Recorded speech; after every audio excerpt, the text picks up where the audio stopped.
welcome to Just Losers Review, the most unqualified podcast telling you our opinions about a movie you probably saw.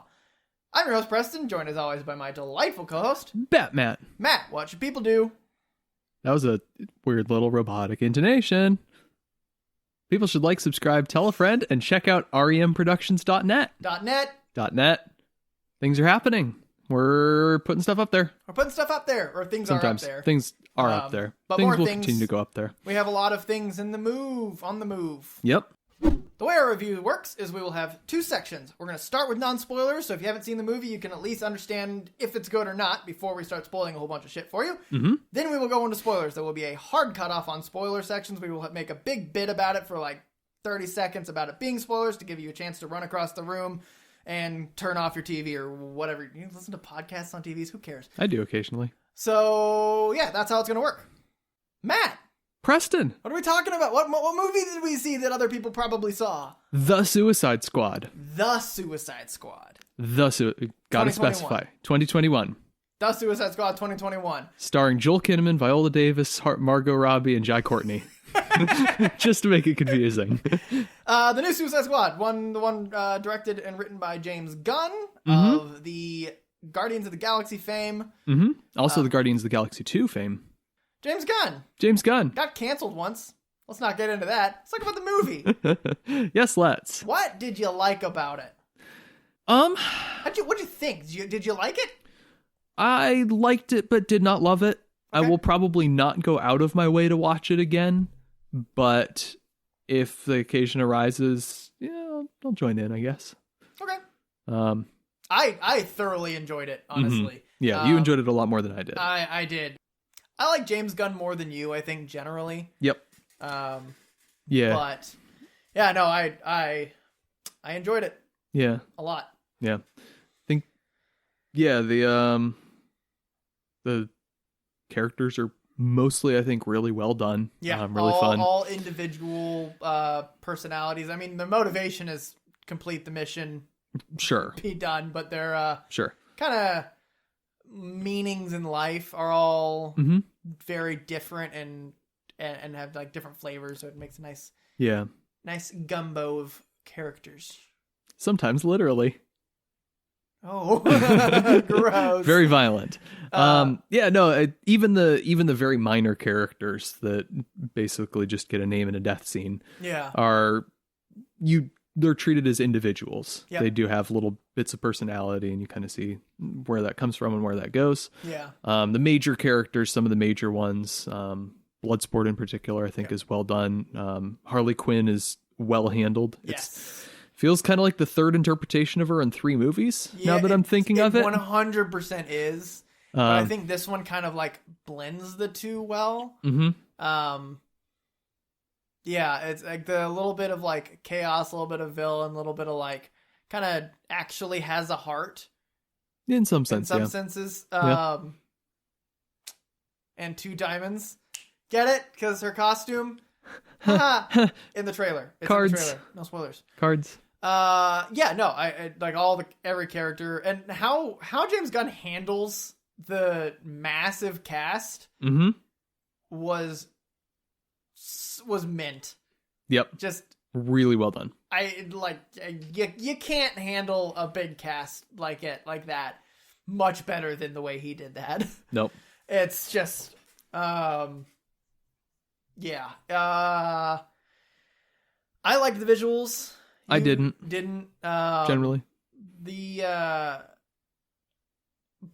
think when it comes to visuals, mostly I'm thinking of, this isn't really a huge spoilers. There's just kind of section breaks where it kind of gives a title to the section. And I just loved every single one of those. Right. I liked those. They put it in, they light up the words in fire and then they need to change one of them. So they blow out the fire and the smoke spells a different one. Right. That one was cool. What else did I like? We just talked about this. You liked the music? Oh, I did like the music. There was a lot of points where I was genuinely actually noticed the music and enjoyed it a lot. And actually thought, I'm going to go listen to the soundtrack. Haven't done it yet. Been a couple days, but that's fine. Yeah, no, I was bopping along too. Yeah. It was, in movie, it was probably like a half cut below Tenet soundtrack for me, which I liked in movie but didn't love. Yeah. It's grown on me more as I've listened to it. Right. So we'll listen to this one, see where it lands. Yeah. What else? Creative use of death. Yes, that's something that I've talked about with what I enjoy about certain movies. Endgame was one I talked about it a little bit. Captain Falcon and Winter Soldier. Yep. Also did it, but basically the thing I'm saying is that I enjoy the way they creatively do comic things. You can just make it boring, and it's a person who shoots guns at people a lot, but it's a comic book movie or superhero movie. Like you're going into it for the fun action, and so yes, it's inefficient for you to see 8 guys and kill them all very differently when you have a gun that's fully loaded. But there's so much fun, and there's a scene that just James Gunn has maybe 20 people and kills every single one of them a completely different way, and it's so much fun. Little murder sandbox. The framing device of kind of how you follow it happen is a lot of fun. Very clever. The general storytelling and the humor and the themes are all like they change throughout. Like the themes don't change throughout. Right. They kind of do. But up to a point, it feels fresh the whole time. It doesn't feel like you're just getting another action scene that's just going to be the same thing, but in a different location. It's each of the action scenes. It's very specifically framed as a different style. Like you've got your big action set piece. You've got your chaos set piece. You've got your fun one that we were just talking about. You got your really visually stimulating one that is alluded to in the trailer. All of them are alluded to in the trailer, obviously. Sure. And it just you follow a scene that's going on, you know exactly what's going on, and then it just the next frame you realize that something completely different has been going on, and it just hits you hard, and you're like, oh, whoops. Whoopsie. And it's just, and also I'll talk, that's an ugly. Yeah.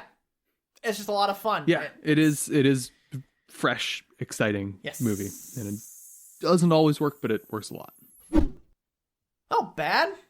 Yeah. What about bad a little bit? I was less impressed with the visuals than you were. I think there's one very there's 2 big kind of spectacular visual moments in different ways. Yes. And one of them, there's something that feels like that's supposed to be present in a scene, and it doesn't quite feel like it's present in the scene. It's I'm not sure if it was something to do with the way the lighting was handled with the CGI thing or not, but it just didn't quite work. And then there's an action set piece that is very stylized, and I like the action part of it, but I don't like the stylizing of it. It very much felt like it kind of came out of nowhere, and I can see an argument for where it comes from, kind of putting you in a character's perspective, but it didn't quite seem to work for me. And visually it didn't do anything special for me. I was like, oh, okay, I guess they're doing this now. Yeah, that was a notable one for me. Some of the characters didn't work. Well, the characters mostly worked on their own, but there's a big payoff for one of them at the end that feels unearned, not unearned necessarily, but there's a big payoff for one of the characters at the end that feels earned for the character, but not for the story necessarily. It kind of left me cold, and it was supposed to be a big emotional moment. And it didn't quite do it for me. Yeah. One of my issues was, there was a device, there's an item that is basically used to narratively represent a kind of a plot shift to a certain element. But it basically just violates how technology works, very easily. It's a very simple technology. It's not like using quantum blah blah blah, like science mumbo jumbo. It's literally basic computer hardware. Yep. That is not how it works. They try to use the left click on a mouse, but it does a right click thing. Oh, James Gunn, you scamp. There's so many things where it's just like the computer's doing something that the computer should not be doing at that moment. Yep. Like, I hate that shit. Yeah. There's a little bit of some plot armor moments, some little things like that. Is. There's a couple of, how did this thing get from there to there? Or how did this person do this? Yeah. Just some little, like, they're not, I'm not going to go out and call them plot holes with the capital P or anything, but it's just little inconsistencies, little moments that play out and make your brain go, what? Yeah. And again, it's not a huge knock, but it's just a little, like, little push in the wrong direction. Yeah. There's a couple, like, a vague, there seems to be two explanations for a certain event happening, and I'm not entirely certain if they were the same event but at different times explaining something, or one is a doctored footage of the other one, and they're technically one of them's a lie, or I was blind or something, but there's something that just doesn't particularly make sense to me as to how an event occurred. But it didn't detract from the movie to have that, like, that it wasn't really the point. It's a 5-second break in your suspension of disbelief, and then you move on with your life. Anything else with bad?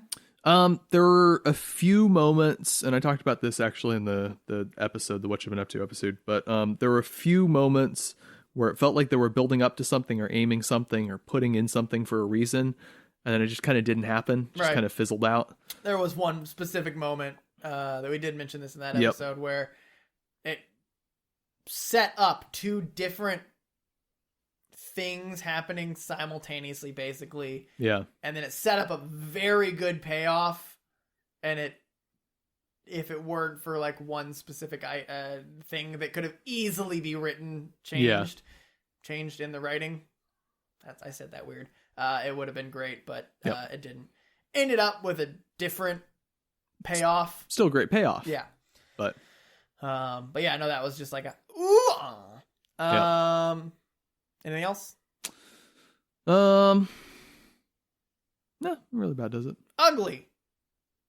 Vaguely speaking, broadly speaking, wow, this was accurate. Just, there's so many things.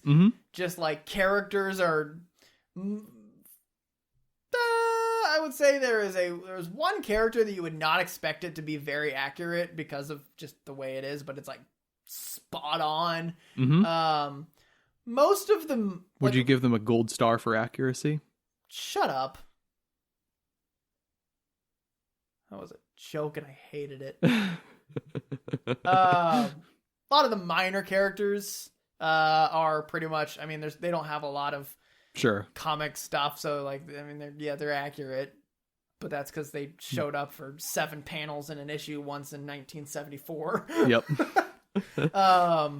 But some of the major characters are a little different just because of like, for example, Bloodsport, Robert Dubois' character. It's not really much of a spoiler because it's an age thing. Yeah. He was a draft deserter for the Vietnam War. Yeah. Can't really do that now with Idris Elba's age. Like, it's just like, that's different. There's another character whose powers are a little bit different, but like they handled it in I think a better way. It's like something that would have been really hard to pull off, even with how the movie was. It still would have been a little weird to pull off. Yep. Another character is just kind of missing some backstory that there definitely is in the comics that kind of gives it a little, like, they do a thing that, like, if they had the comic backstory, it'd be like, that's not a thing that character would do. Yep. I mean, it's a new story, obviously. Sure. So same thing with every comic book movie, for the most part. But yeah, no, I mean, it's it's like pretty much accurate. There's a couple characters that are just like Sol Soria is gender bended. I think it's Juan Soria. Okay. But pretty much accurate character otherwise. You know what? I won't stand for it. This PC nonsense has gone too far. You know what? Yeah, we should change to Max. Yep. Anyway, on that terrible joke, Matt, what do you rate it? It's probably settling at like a solid 6 for me. Okay. Kind of a high 6, but all right, a 6 nonetheless.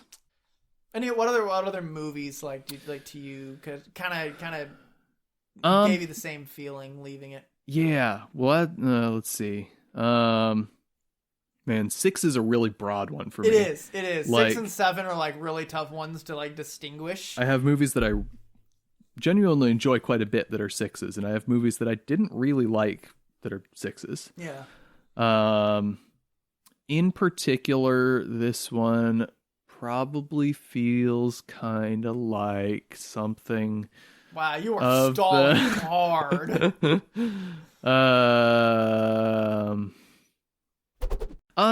Probably on par with Captain Marvel. Okay. I think I enjoyed this a little more, but I came out of it kind of with the same like, yeah, all right, that was a movie feeling. Okay.